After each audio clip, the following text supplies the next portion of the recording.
বাংলাদেশে কি হচ্ছে এইসব? মানে শিক্ষার কি এতটাই অভাব, না এর পিছনে রয়েছে অন্য কেউ? এই আন্দোলনটা কি ছাত্র আন্দোলন বলা যায়? যদি বলা যায় তাহলে এই আন্দোলন ছাত্ররা কেন করছে, কি চায় তারা? চলুন আজকের এই ভিডিওতে সম্পূর্ণ বিস্তারিতভাবে আলোচনা করা হবে, তো ভিডিওটা প্রথম থেকে শেষ পর্যন্ত অবশ্যই দেখবেন।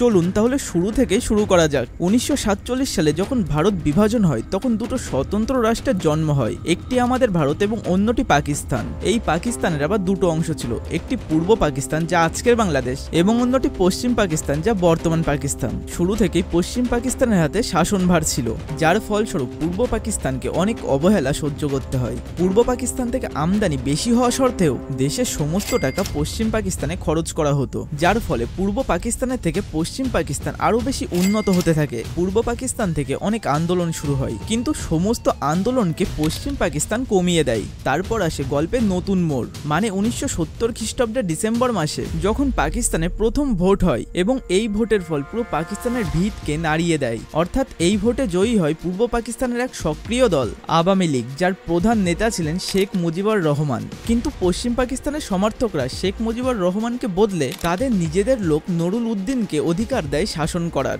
যার ফলে পূর্ব পাকিস্তানে খুব জোরালো একটা আন্দোলন শুরু হয়। আন্দোলনের কারণটা খুব পরিষ্কার। পাকিস্তানে টোটাল সিট ছিল 313টি, যার মধ্যে পূর্ব পাকিস্তানের ছিল 169টি এবং পশ্চিম পাকিস্তানের ছিল 144টি। শেখ মুজিবুর রহমান পূর্ব পাকিস্তান থেকে 169-এর মধ্যে 167টি সিট জয় করে। পূর্ব পাকিস্তানে শেখ মুজিবুর রহমানের সমর্থকরা এই আন্দোলনটাকে আরো জোরালো করে তোলে। 7ই মার্চ রেড ফোর্স মাঠে শেখ মুজিবুর রহমান একটি আইনিক ভাষণ দেন। এবারে সংগ্রাম, স্বাধীনতার সংগ্রাম। পাকিস্তানের বিরুদ্ধে যে ভিড়ে প্রায় 10 লাখ লোক জড়ো হয়, এই শেখ মুজিবুর রহমান পাকিস্তানের স্বাধীনতার কথা বলেন, আর এখান থেকে শুরু হয় স্বাধীন বাংলাদেশের সূচনা। তাই শেখ মুজিবুর রহমানকে বাংলাদেশের ফাদার অব দ্য নেশন বলা হয়। এরপরেই বাংলাদেশে গড়ে ওঠে মুক্তিবাহিনী শেখ মুজিবুর রহমানের নেতৃত্বে। এই মুক্তিবাহিনী ভারতের সেনার সঙ্গে মিলে 6ই ডিসেম্বর 1971 সালে পূর্ব পাকিস্তানকে আজাদ করে নতুন রাষ্ট্রের প্রতিষ্ঠা করে, যার নাম আজকের বাংলাদেশ। এই শেখ মুজিবুর রহমান হলেন শেখ হাসিনার পিতা। তারপর 1972 খ্রিস্টাব্দে এক বছর পরেই শেখ মুজিবুর রহমান মুক্তিবাহিনীর সমস্ত যোদ্ধাদের জন্য সরকারি চাকরির 30% রিজার্ভেশন রাখার কথা ঘোষণা করেন। এখান থেকে শুরু হয় বর্তমান ছাত্র আন্দোলনের সূচনা।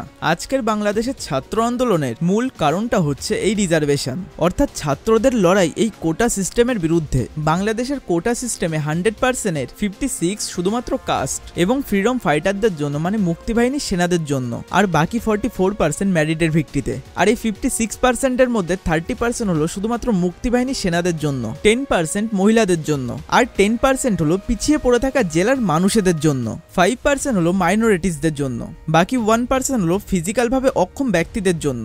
ছাত্ররা চায় ফিজিক্যালি অক্ষম এবং মাইনরিটিসদের বাদে বাকি সমস্ত রিজার্ভেশন তুলে দেওয়া হোক। বাংলাদেশ হাইকোর্ট 1997 খ্রিস্টাব্দে এই 30% কোটার মধ্যে ফ্রিডম ফাইটারদের ছেলেমেয়েরাও যেন সরকারি চাকরির সুবিধা পায় তার ব্যবস্থা করে দেয়। শুধু এখানেই শেষ নয়, আবার 2010 সালে হাইকোর্ট ঘোষণা করে যে এই 30% কোটাতে ফ্রিডম ফাইটারদের নাকি নাতিরাও সুযোগ পাবে। ভাবা যায়, আমরা না হয় বুঝলাম ফ্রিডম ফাইটাররা দেশের জন্য লড়াই করেছে, তাদের জন্য 30% কোটা দেওয়া উচিত, কিন্তু তাদের ছেলে মেয়ে ও নাতি নাতনিদের জন্য এই ব্যবস্থা করার কোনো অর্থই হয় না।